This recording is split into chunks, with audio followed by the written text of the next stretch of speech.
On this specific day, I was uprooting iris potatoes on the farm. This is work which needs to be done. The day was very dry because it was during the dry season.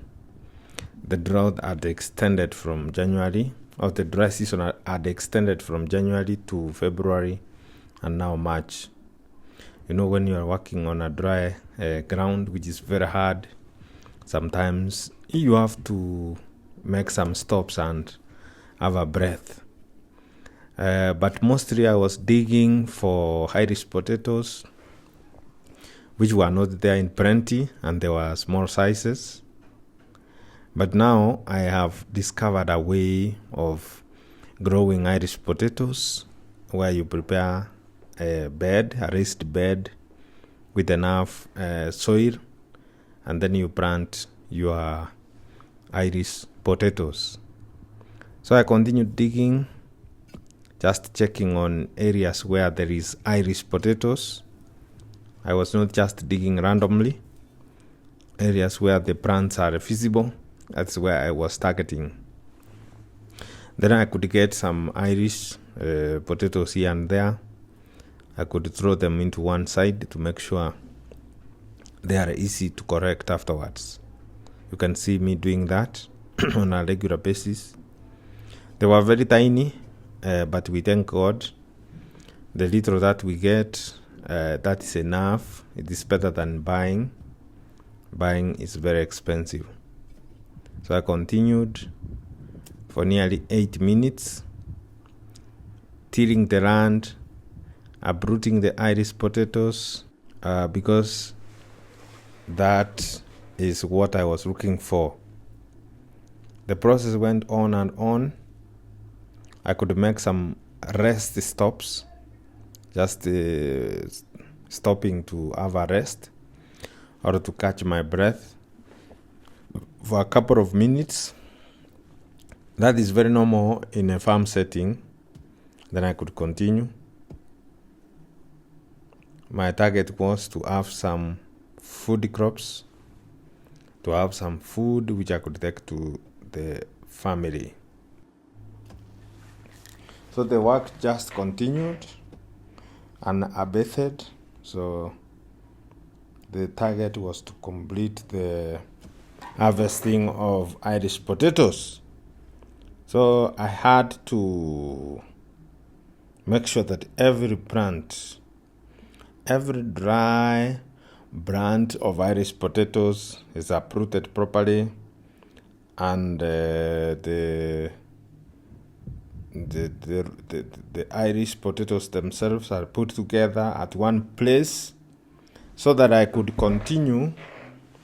I could have some food for people to consume. This is what we should be doing. If you are not producing food for commercial purposes, at least we should produce food for consumption. Everybody should at least have some farming operation back in the village, if you come from a village, which I think most people in Kenya do. You should have some food production operation going on somewhere, so that we should be food sufficient in Kenya. We should not have people, even those who are not employed, just idling in town. We should go back to the rural areas to produce food. So if you are a youth, you are wondering, but where would I get the land from? In that case, I would urge our parents to donate their land, not to donate, but to subdivide or to share their land with the youth, so that youth can go back to the farms. At least even if it is during weekends, they can go and plant some crops, raise some animals, that is livestock, rear some chicken, and that way we shall be able to prosper together, even if it's production of food for personal consumption. One thing I have observed through my over 5 years experience farming is that farming is not very lucrative.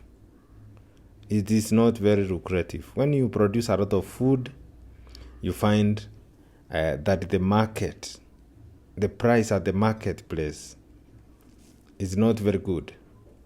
A good example is we produced onions.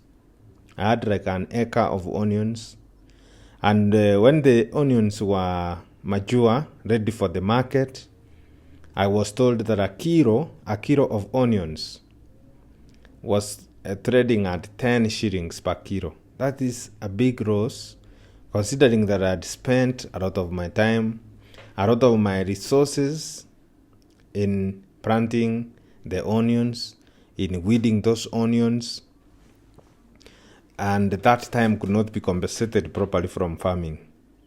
So the farmer, what I've also discovered is that the farmer is the only person in the food chain or in the supply chain who does not determine the price of the goods produced from his farm. The goods, the farm products, the price of farm products is determined by middlemen who exploit farmers. Middlemen who exploit farmers for bigger profits. For example, they can buy that onion, a kilo of onions, for 10 shillings and sell it for 50 shillings per kilo, hence making a lot of profits from the poor farmer.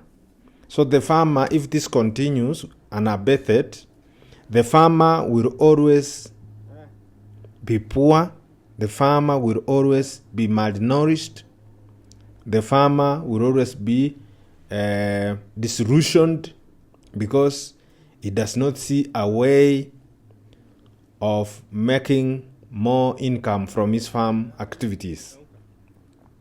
While I was in Nakuru, I heard stories of farmers who have plenty of onions. One of the farmers had 8 acres of onions, and he was selling a kilo at 10 shillings. So imagine if the kilo of onions could have traded at 100 shillings per kilo. That farmer could have made a lot of money. Probably he could have afforded even to buy a plot of land somewhere just for construction of rental houses. But now here is the farmer.